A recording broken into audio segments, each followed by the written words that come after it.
Customização do divino. Vamos a mais uma edição do programa Conversando com Você. E esse é o tema central da nossa conversa de hoje. Agora deixa eu fazer algumas perguntas para você. Você acredita no divino? Você tem um Deus como soberano sobre todas as coisas, o grande eu sou? Lê a Bíblia ou outros livros espirituais? Quais são as suas crenças? E você, acredita em milagres? É sobre isso que a gente conversa hoje com a professora Conceição Vieira, que traz aí alguns pensamentos sobre esse tema. Vamos lá. Nosso tema de hoje diz respeito a uma palavra que está muito em evidência e que nós vamos fazê-la transcender um pouco da dimensão que normalmente ela é utilizada. Customização do divino. Custom é fazer uma adaptação, fazer de um tal jeito. Fazer as coisas de um jeito que agrade a minha compreensão, que satisfaça a minha vontade, que agrade ao meu desejo. Então, customizar o divino, o que significa isso, né? Então, se nós fizermos uma retrospectiva aí na década de 60, 70, nós vamos perceber que naquele momento existia um certo distanciamento, vamos dizer assim, dos cristãos, um pouco, dos atos religiosos regulares.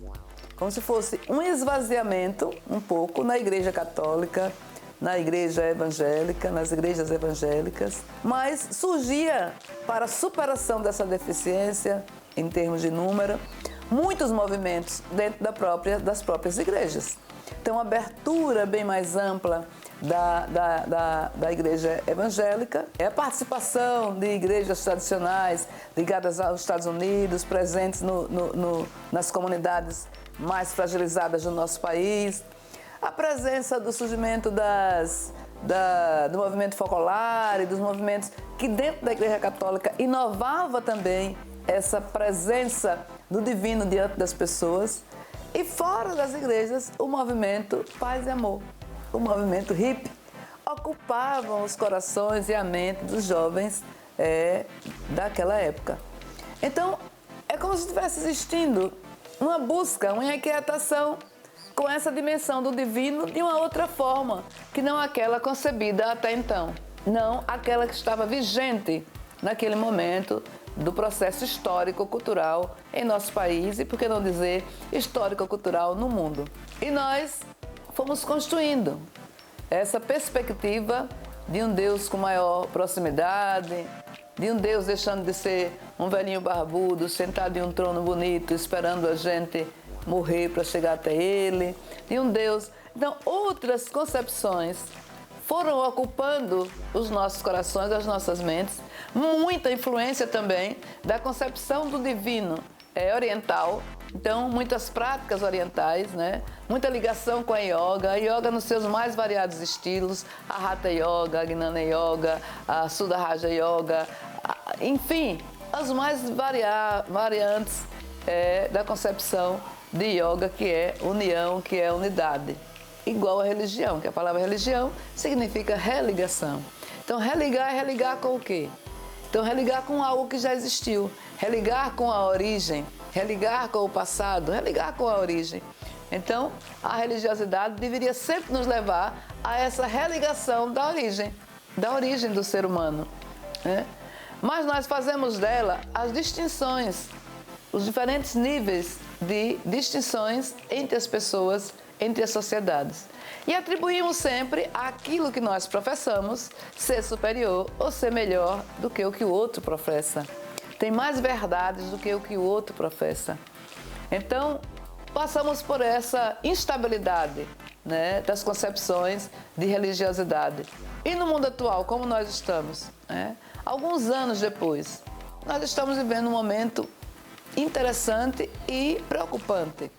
Um momento em que nós somos acostumados a ouvir dizer que, pelas Escrituras, Deus nos criou à sua imagem e semelhança. Ora, Deus criou o homem e a mulher à sua imagem e semelhança.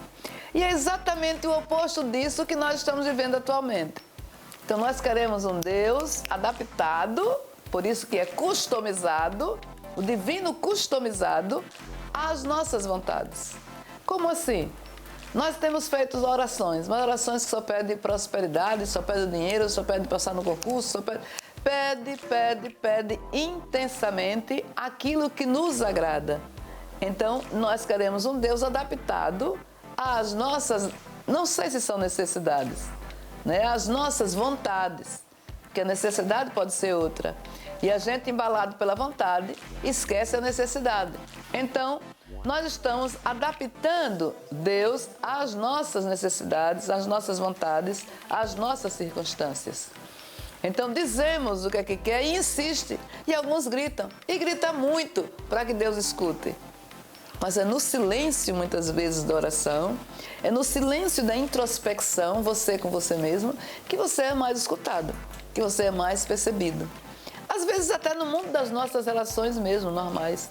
Assim é com Deus, assim é com a dimensão do divino que você conceber.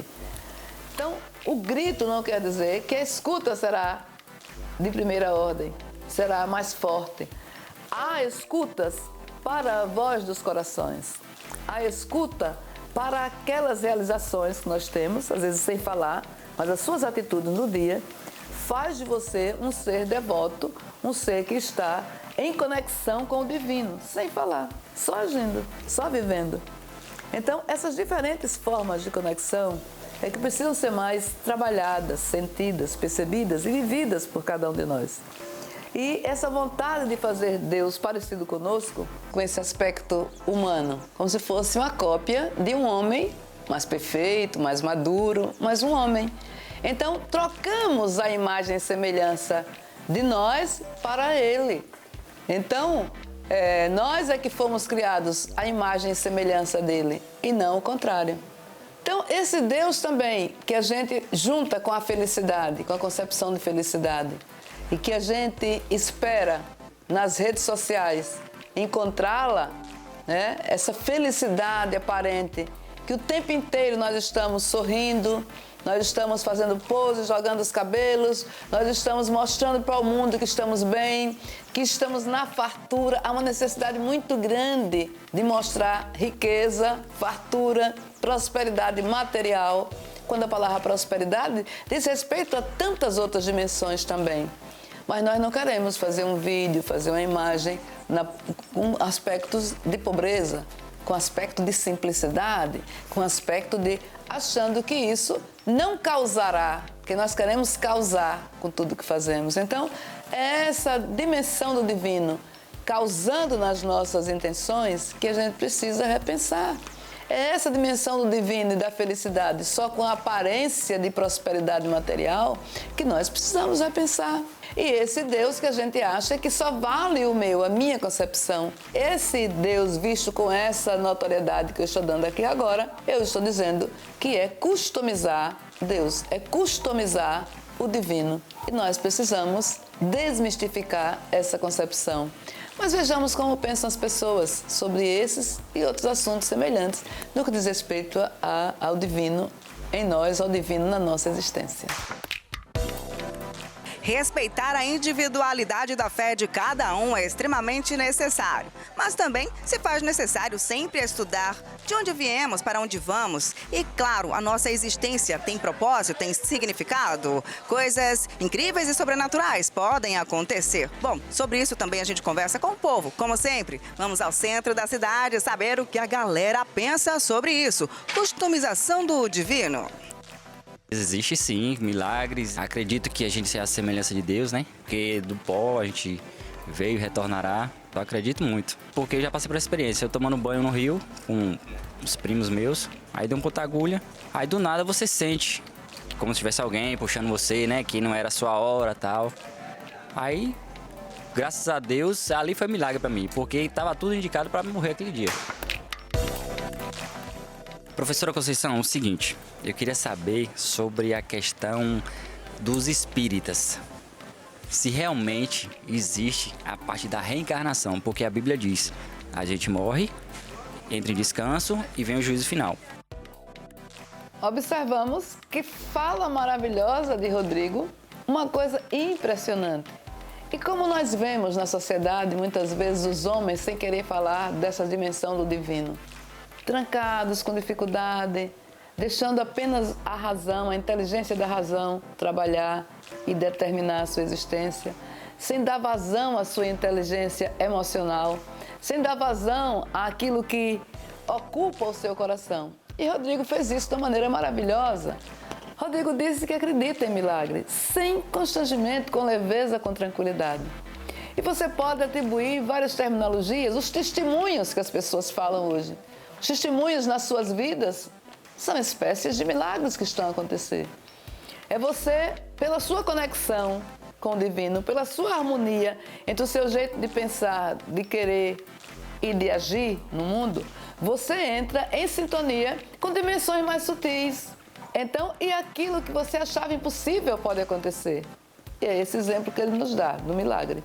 Ele compreendeu que existiu algo maior que ele ali. E ainda disse, parece que era algo me puxando.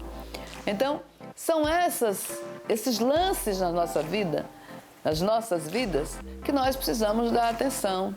E se a gente for lá em Jesus, vendo nos seus ensinamentos, então, nós precisamos dar testemunhos para que os milagres aconteçam. E nós vemos testemunhos, como foi o testemunho de João, por exemplo. De todos aqueles apóstolos, um deu testemunho efetivo, real, porque ficou ali com ele até o último instante. Até o último, ficou um apenas.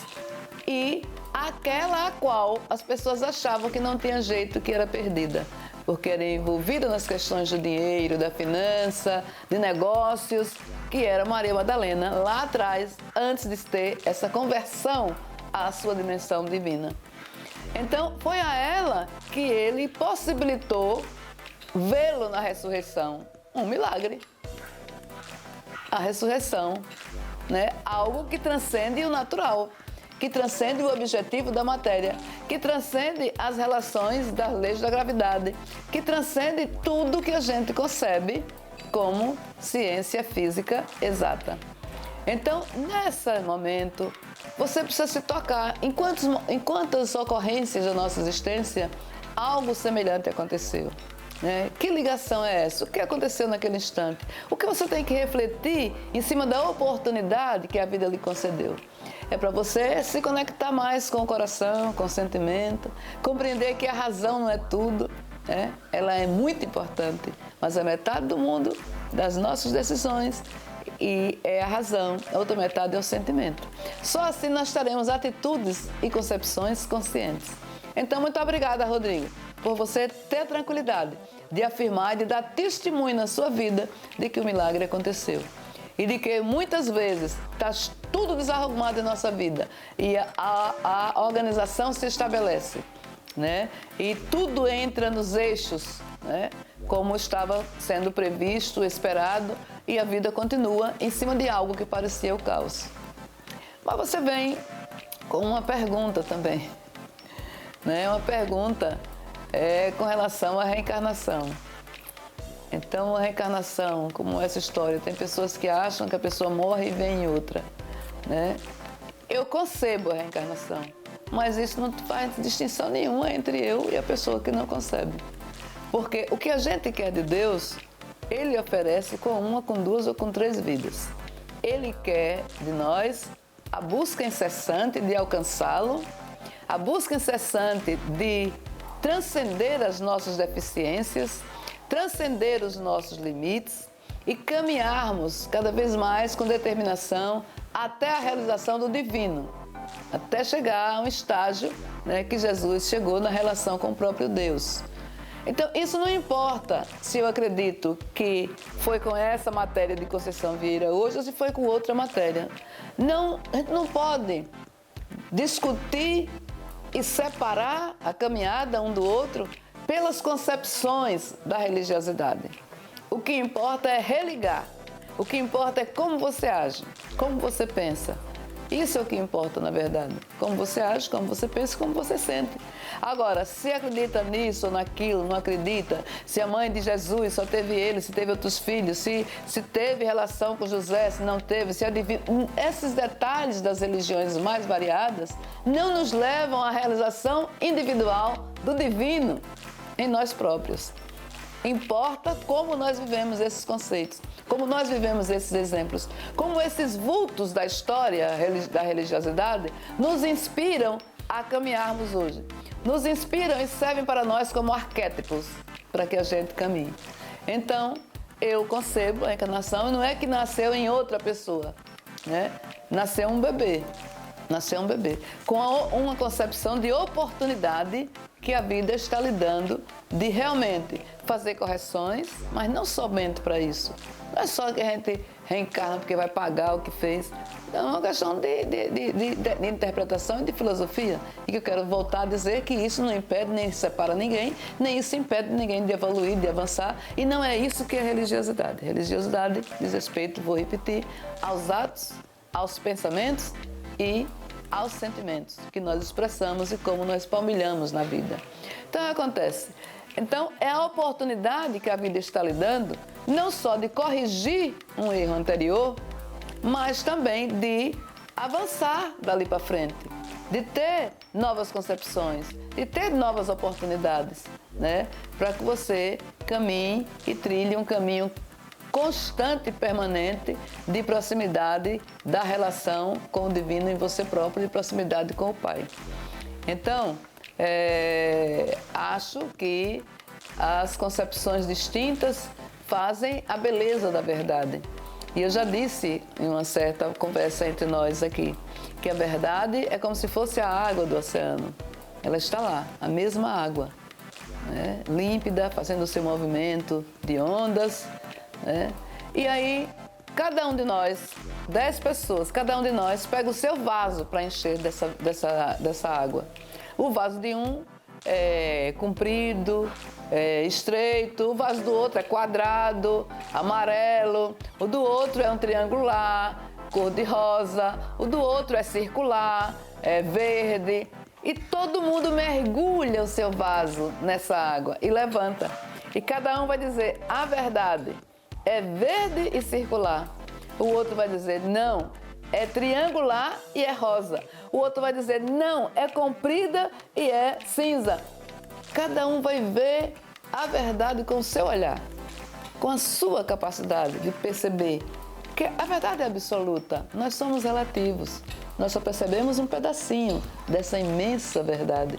Cada um vê o pedacinho compatível com a sua capacidade de processar e de se aproximar do divino através daquela prática, da cor e do tamanho e da intensidade da verdade que você percebeu. Assim é o nosso conceito e a nossa ligação com Deus. Cada um concebe de acordo com as suas possibilidades. Mas o que importa, o que é que há dentro do vaso? Água. Qual é a unidade? A água. Qual é a verdade e o que importa? O conteúdo que está naqueles vasos. E isso é o que importa. Então, o que importa, na verdade, é a nossa essência. É a capacidade que você tem de interpretar essa verdade e de vivê-la. Nos aguarde que continuaremos conversando.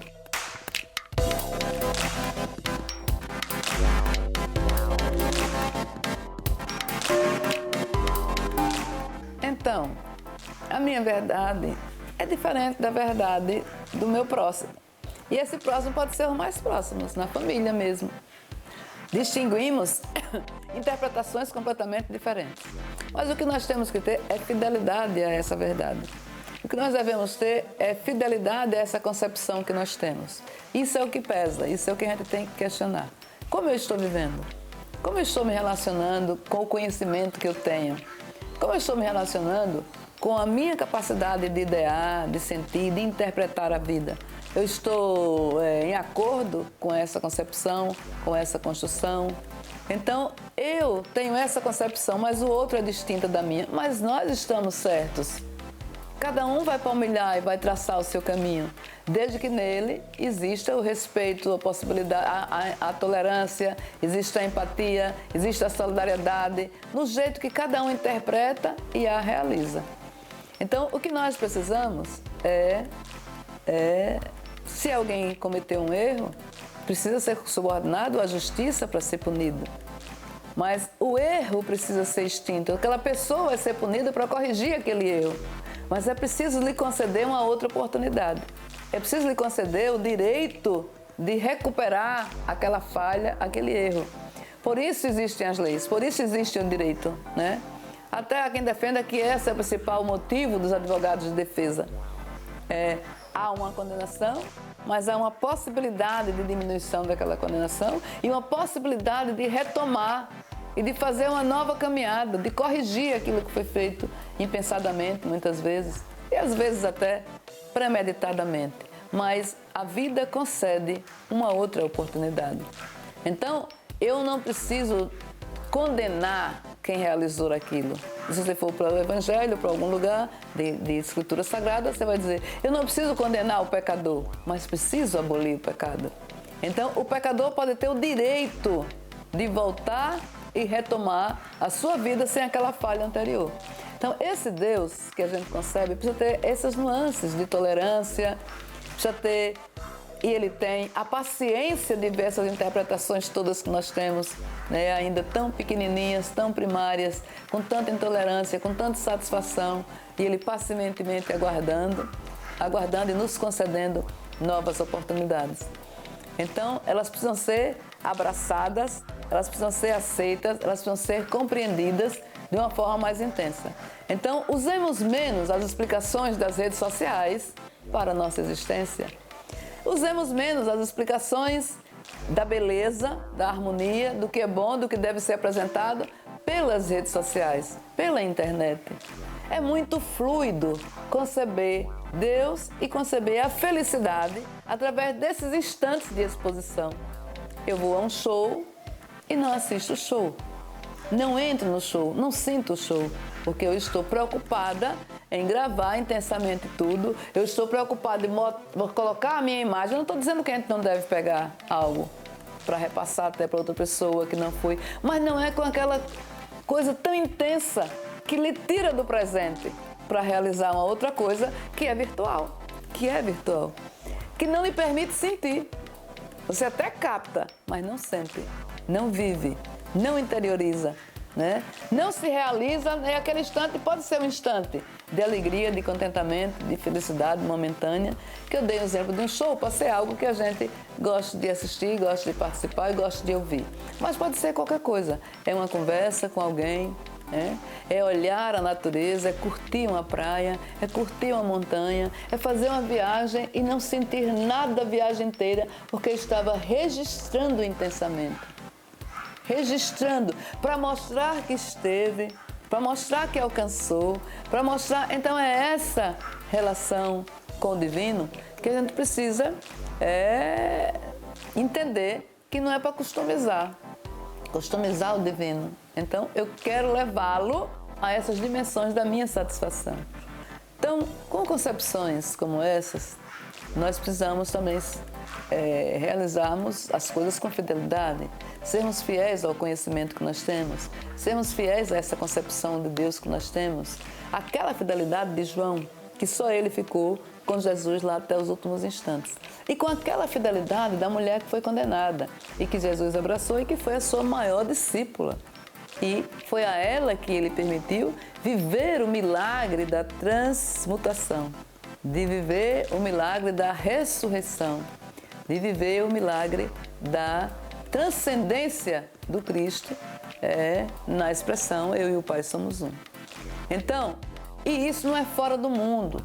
O que nós queremos nessas conversas é deixar claro que o divino está ligado ao material, está ligado à nossa vida física. Por isso nós estamos aqui, vivendo no plano físico, mas com uma realização e com uma aspiração e com uma meta divina. Não podemos separar uma coisa da outra. Então, sentir os prazeres, realizar todas as coisas, alcançar metas físicas, metas de prosperidades materiais, metas de saúde, metas de tudo, ao lado da dimensão ou concomitantemente com a dimensão e com a busca da sua realização como um ser divino, como um ser que nasceu com uma necessidade de proximidade dessa divindade e com um papel a desempenhar. Nós não nascemos por acaso, não existe acaso. E isso, lá na frente a gente volta a conversar, mostrando que quem está dizendo já isso hoje não são as questões só da religiosidade. É a física quântica, né? Quem está nos dizendo isso hoje é a neurociência, quem está nos mostrando que existem outras relações, outras conexões na existência humana aqui na Terra, é a ciência. E essa ciência nós precisamos concebê-la.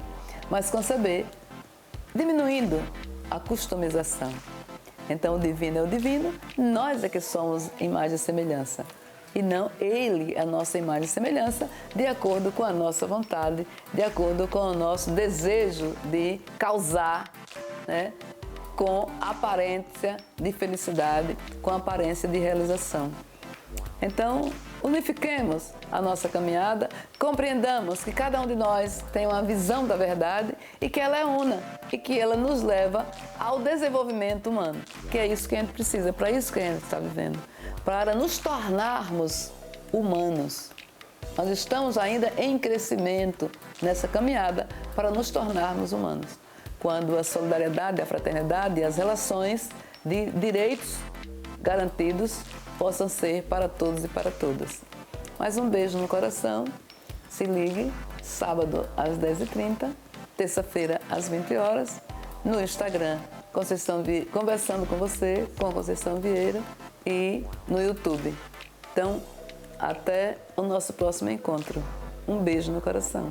E é cientificamente comprovado que a gente foi feito para olhar para cima, com aquela sensação de fé, esperança, até porque isso nos fortalece para seguirmos adiante, pensar melhor no amanhã, vivendo bem hoje, mas pensando que o amanhã sempre pode ser melhor. Com fé, com gratidão e todos os sentimentos positivos que nós devemos desenvolver dentro de nós. Um grande abraço, obrigado por sua audiência, acompanhando aí sempre o Conversando com Você. Inclusive, quero agradecer também àqueles que estão nas nossas redes sociais, os comentários, os likes, os compartilhamentos. Sejam sempre muito bem-vindos. Bom, e até o nosso próximo encontro. O nosso Conversando com Você vai ao ar às 10h30 da manhã, todo sábado, e tem a reprise às terças-feiras, às 8 da noite, tá? Não perde, você é nosso convidado mais que especial.